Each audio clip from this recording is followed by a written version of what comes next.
Palestine and Israel. It's complicated. Well, at least that's what some people would like you to think. We've long been sold the narrative of a tit-for-tat skirmish of rockets, a real estate dispute, or even a centuries-old religious feud. There's so much more to the story of Palestine we all need to know. So, how did we get here? Let's take it back to the beginning. It starts with the end of a world war, Muslims fighting each other, and a promise made by the West only a century ago. So here's how the story begins. It's 1916, and the First World War is raging on. The Ottoman Empire is 617 years old at this point and is on the brink of collapse. The British and the French had promised the Arabs sovereignty and Arab leadership over the Arabian Peninsula and the Levant if they helped them defeat the Ottomans. And so the Arabs said, okay. And so they helped them defeat the Ottomans. Now I know what you're thinking. What's this got to do with Palestine and the creation of Israel? Just trust me, we'll get there. Okay, so when the British and the French won, the Arabs wanted the land that was promised to them. But little did they know, the British and the French had this little top secret meeting. And in this top secret meeting, it was planned that the captured Ottoman province will be divided into areas of British and French control and influence. The British would receive Palestine, Jordan, and southern Iraq, while the French would control southeastern Turkey, northern Iraq, Syria, and Lebanon. This was called the Sykes-Picot Agreement. But then the Arabs found out about this agreement and they were shocked. They had been bamboozled and tricked. They thought that they were fighting a war in order to overthrow their non-Arab Muslim rulers, only to end up with, you guessed it, European colonial rulers instead. Anyway, that's a long story for another video. Now that the British occupy Palestine, something unusual is happening back in Europe. You see, the Zionist movement had been growing increasingly influential and lobbied hard to support the mass migration of Jews to Palestine and recognize a Jewish claim to the Palestinian land.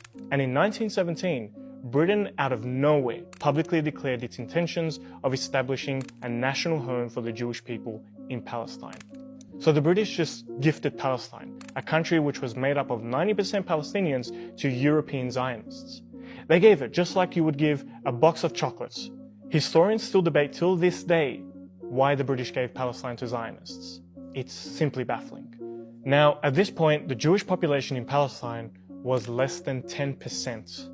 So when the British started to facilitate the immigration of European Jews to Palestine from 1922 and 1935, the Jewish population rose to 27%.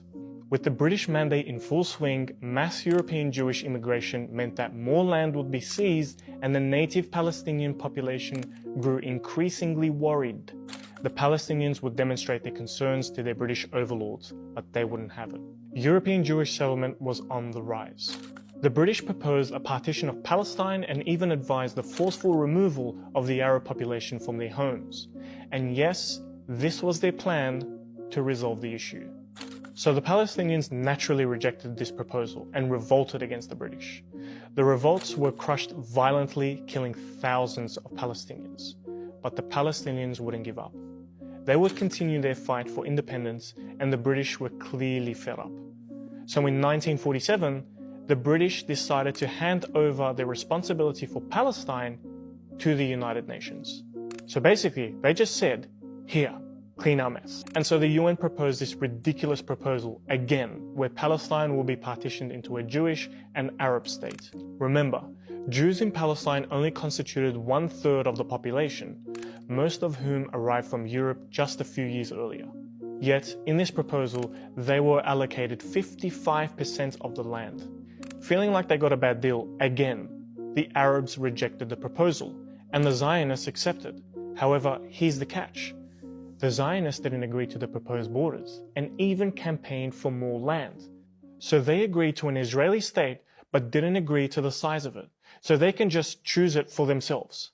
By 1948, Zionist militia would storm and capture Palestinian-populated villages and cities, leaving thousands of Palestinians homeless and landless.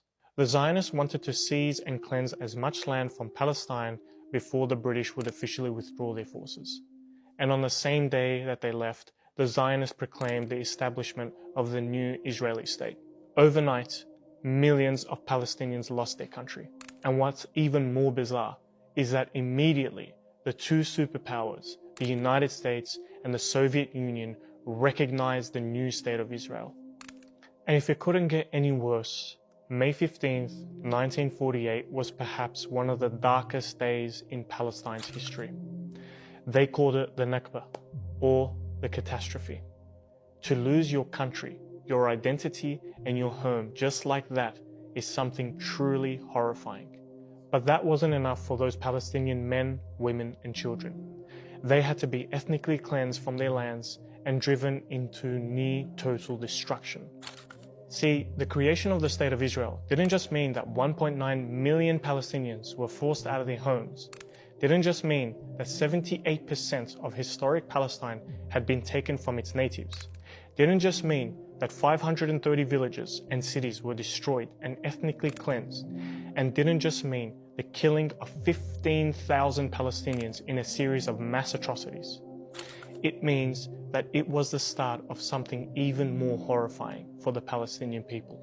It signaled over 70 years of occupation, home demolitions, arbitrary arrests, displacements, Israeli expansion, military checkpoints, construction of walls, discrimination, massacres, and bombing of innocent men, women, and children in their own homes.